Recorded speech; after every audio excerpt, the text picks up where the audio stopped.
आपने एक कहावत सुनी होगी, देखन में छोटे लगे और घाव करे गंभीर।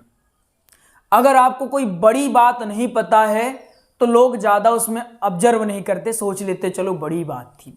लेकिन अगर छोटी बात आपको पता नहीं होती है, आपसे पूछा गया, उसमें आपने गलत कर दिया, तो फिर वहाँ बड़ा परिहास का मामला हो जाता है।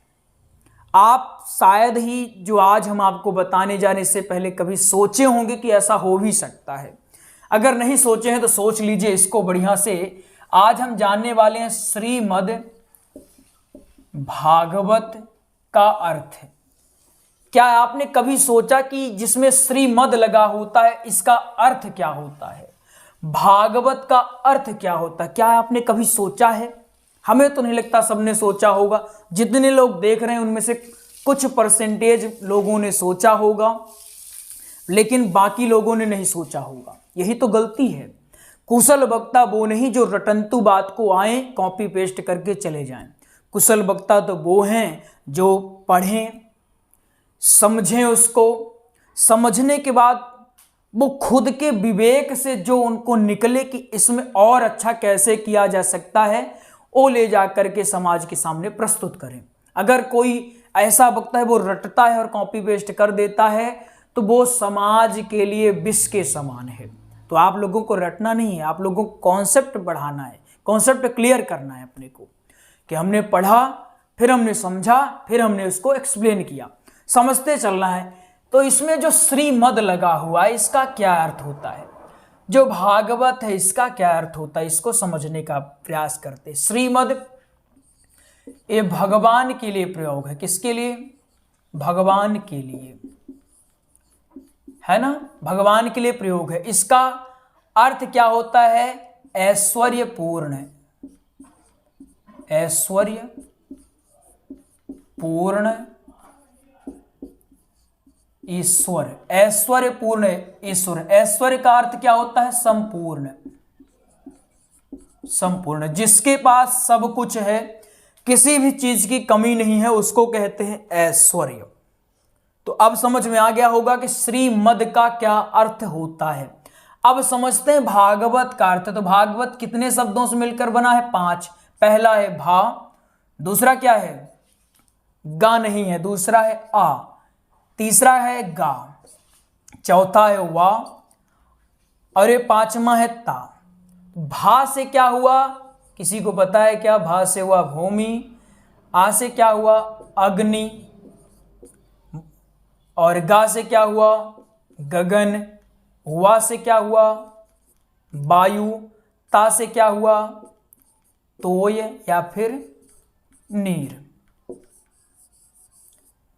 अब आप कहें गुरुजी ये तो हमने कभी जिंदगी में सोचा ही नहीं था, हम बस भागवत बोलते ही जा रहे थे। तो आप कहें गुरुजी आपने कैसे सोच लिया, आपने कैसे सोचा, ये बताना चाहिए। हमने इसलिए सोचा कि आज लगभग 5 दिन हो गए और रेगुलर 1-2 मैसेज हमारे पास आ ही जाते हैं। कहते गुरुजी हमारी पहली कथा थी, कथा करने गए, अंतिम होने लगा तो यज्ञमान ले लिए माइक और हमसे प्रश्न कर बैठे, गुरुजी आप 7 दिन तक भागवत सुनाए, लेकिन अर्थ आपने नहीं बताया कि भागवत का अर्थ क्या होता है। हमें थोड़ा पूरे 5 शब्दों का अर्थ बता दीजिए। तो जो महाशय तो बोले गुरुजी हमको तो पता ही नहीं था कि भागवत 5 शब्दों से मिलकर बना, हम तो उसको 4 शब्द लेके बैठे थे, और भागवत का अर्थ तो हमने कभी सपने में भी नहीं सोचा था, जबकि हमने एक वीडियो में बता रखा था इसको। तो हमने सोचा एक बार इसको फिर से बता दिया जाए, क्योंकि बड़ी बातें तो आपको कहीं से भी मिल जाएंगी। श्लोक 18,000 हैं, भागवत पुस्तक खोली तुरंत मिल जाएगा, प्रसंग की कमी नहीं है। दृष्टांत यूट्यूब में जाइए, इंटरनेट में जाइए, हजारों पढ़िए। लेकिन जो छोटी बातें हैं जो कि आगे चल के बड़ी गंभीर समस्या का सामना ले कर सकती हैं, आपको बड़ी गंभीर समस्या में डाल सकती हैं, ये छोटी बातें ये हैं, आपको याद कर लेना चाहिए। अब जब इस कड़ी में जुड़े हुए हैं तो एक चीज और समझा देते हैं। वो क्या है? चलिए समझा देते हैं उसको, तब आप समझेंगे। कुछ लोग कहते हैं गुरुजी गीता क्या है, गीता क्या है, और ये भागवत महापुराण क्या है, भागवत महापुराण। अभी बताइए, इसमें भी लोगों को जब संशय होता है ना, तब थोड़ा हमें बुरा भी लगता है कि बताओ इतने दिन से कथा सिखा रहे हैं लेकिन अभी तक लोगों को गीता और भागवत महापुराण में अंतर ही नहीं पता है।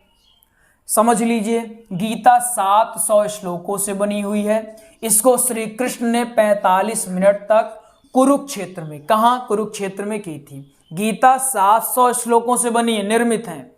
ये 45 मिनट तक श्री कृष्ण ने अर्जुन को जब उपदेश दिया था उसमें ये सार गर्भित है। तो ये समझ लीजिए, इसमें कंफ्यूजन नहीं होना चाहिए। गीता अलग है और भागवत महापुराण अलग है। भागवत महापुराण में 18,000 श्लोक, 18,000 श्लोक हैं, 335 अध्याय हैं और 12 स्कंद हैं। कितने? 12 स्कंद, ये अध्याय हो गया। आई बात समझ में? अब कोई कंफ्यूजन तो नहीं है। एक बात और समझ लीजिए, जब इसमें समझ ही रहे हैं, क्योंकि हमें लगता है जितना आपको बता दें उतना ही कम है। हम चाहते हैं जब भी आप कथा करें तो कोई भी समस्या का सामना आपको ना करना पड़े। बहुत छोटी बातें हैं, हालांकि हम सब में बताते रहते हैं। देखिए एक बात बताइए, ये हमने लिखा भागवत, क्या ये सही है? ये गलत है। हमने लिखा श्रीमद् भागवत, क्या ये सही है? ये भी गलत है। हमने लिखा भागवत महापुराण, क्या ये सही है? ये भी गलत। तो सही क्या है? सही है श्रीमद् भागवत महापुराण, ये अपना सही है। ये क्यों हम बता दिए? ताकि आप लोग जब भी कथा करने जाएं तो भागवत भागवत न रटें।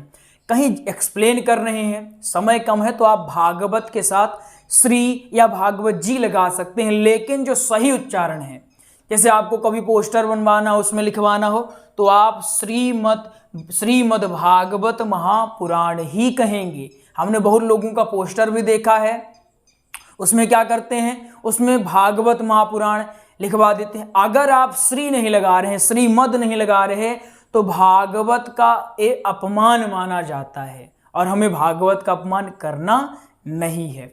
आई बात समझ में? तो चलिए मिलते हैं अगले प्रसंग में, तब तक के लिए जय जय श्री राधे श्याम। आपको एक जानकारी देते हैं, हमने भागवत जी का और श्री राम कथा का प्रॉपर नोट्स हमने तैयार करवा दिया है। आप चाहें तो इसको ले सकते हैं। इस नंबर में आप कॉल कर ले, नंबर है 8269386376। और अब आप लोग सत्संग करना भी प्रारंभ कर दीजिए। हमने सत्संग का नोट्स आपके लिए बेहतरीन ढंग से तैयार करवा दिया है। फिर बाद में मत कहिएगा गुरुजी हमको कथा ही नहीं मिल रही। प्रचार नहीं करेंगे तो मामला खराब हो जाएगा, इसलिए प्रचार करने के लिए सत्संग करना अति आवश्यक है। ठीक है, चलिए मिलते हैं अगले प्रसंग में। जय जय श्री राधे श्याम।